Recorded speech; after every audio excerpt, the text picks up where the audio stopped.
always fashionable and with an eye for the latest international trends. That is how Deichmann has become one of the world's largest shoe retailers. With fashion ambassadors like Halle Berry, the company is always at the pinnacle of the fashion world.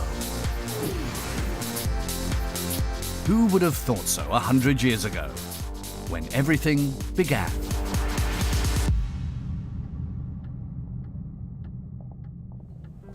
In 1913, Heinrich Deichmann founded a small shoemaker's workshop in Essen-Borbeck.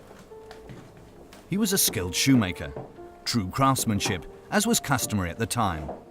But quite early on, he started to look for ways of offering his shoes for less. We really lived in an area where many miners and other workers lived, who came to our shop with their worries. And sometimes were not able to pay for their shoes, so they bought on credit. My father was known for that, and he knew who was sick in the area and who in need. And he visited these people and helped a bit. We were not rich either, but he was able to take along just a bit anyhow. He prayed with them and read to them from the Bible. At that time, the Ruhr region was at the height of its industrial prosperity, characterized by mining and heavy industry. Heinrich bought machinery for shoe repairs, which was very unusual in those days. He accelerated his work and could offer it less expensively than other shoemakers. His wife, Julia Deichmann, also helped in the shop at the time.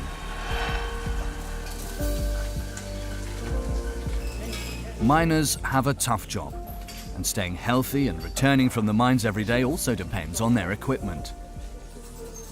Heinrich Deichmann procured steel toe-cap shoes for the miners. My grandfather wanted these people, some of them his neighbors and friends, to be able to afford the shoes we sold. That's really the beginning of our pricing policy. We want to provide good shoes at reasonable prices. Heinrich Deichmann also stocked factory-made shoes, which he sold to the miners. This part of the business soon became the most important source of income for the young company. Thus, the small company had already found its most important target group, the price and quality-conscious customer. As true then as it is today, the main goal was to offer quality shoes to a large part of the population. But then, the small business faced hard times. Heinrich Deichmann died in 1940. With a lot of effort, his wife, Julia Deichmann, managed to steer the company through the war years. The war drove the country into chaos.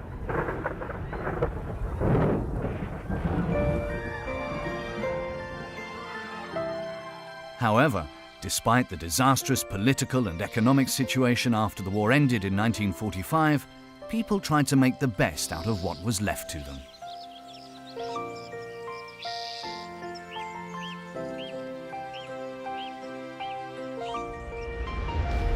The young Heinz-Horst Deichmann followed in his father's entrepreneurial footsteps and was rather inventive. He produced sandals from poplar wood and parachute straps. He also set up an exchange system.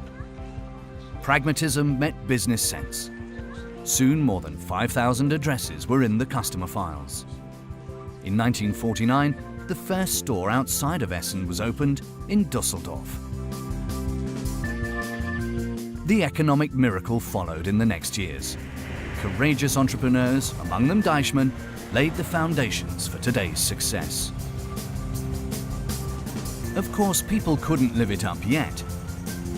But the nicer things in life played a larger role in people's lives again. For instance, fashion. Finally, in the 60s, people began looking for more than just functionality in shoes. They must match the coat, the purse, or the costume. Even then, Deichmann provided only the latest shoe fashion. This way, the shoes of the company turned into popular, everyman's shoes. In 1963, on the occasion of the firm's 50th anniversary, there were already 16 Deichmann stores. Only 10 years later, in 1975, the 100th store was opened. In the 70s, the Germans regained considerable prosperity. For many, a small house with a garden was no longer just a dream, as well as annual holidays.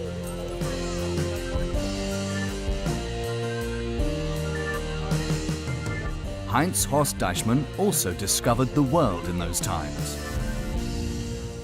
But not only privately. On the many trips with his family, he always had the company in mind and looked out for new markets and began his activities in foreign countries. But it was not just about new markets. The company received new ideas for the development of their own collections from abroad. In 1973, Deichmann took over the retailer Dosenbach in Switzerland, followed a bit later by Ochsner.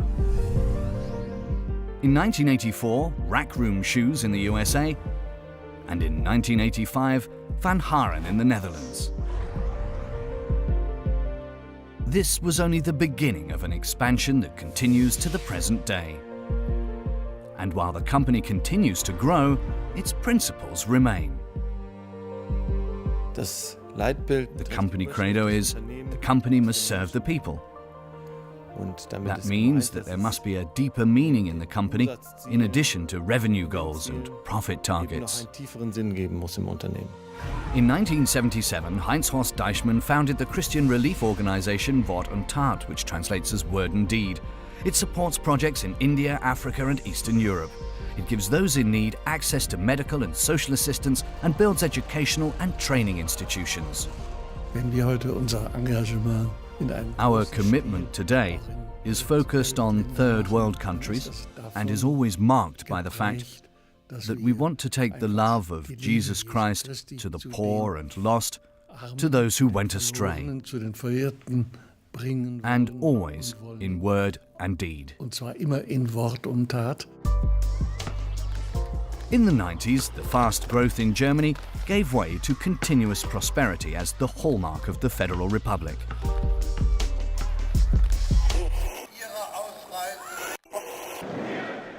At the same time, the Berlin Wall fell, and Deichmann overcame boundaries. The company became the largest shoe retailer in Europe. After 1992, Deichmann stores opened in other European countries under the Deichmann name. The first step took Deichmann to Austria, then Poland, Hungary, the United Kingdom, to name just a few. The company had even expanded into Turkey, and by then, Deichmann was active in 23 countries. Parallel to the expansion, Deichmann took over well-known shoe brands and successfully developed them. What started with Medicus in 1973 was continued with cult brands like Elefanten and Gallus. Deichmann also turned into an indispensable selling partner for sports brands like Adidas or Nike. The company had widely eliminated the middleman. Production orders in large quantities were placed directly with suppliers around the world. This ensured unbeatably low prices and good quality. Purchasing placed orders especially in Asia with proven and known partners. The company issued a code of conduct in which it committed itself to humane working conditions in the production sites.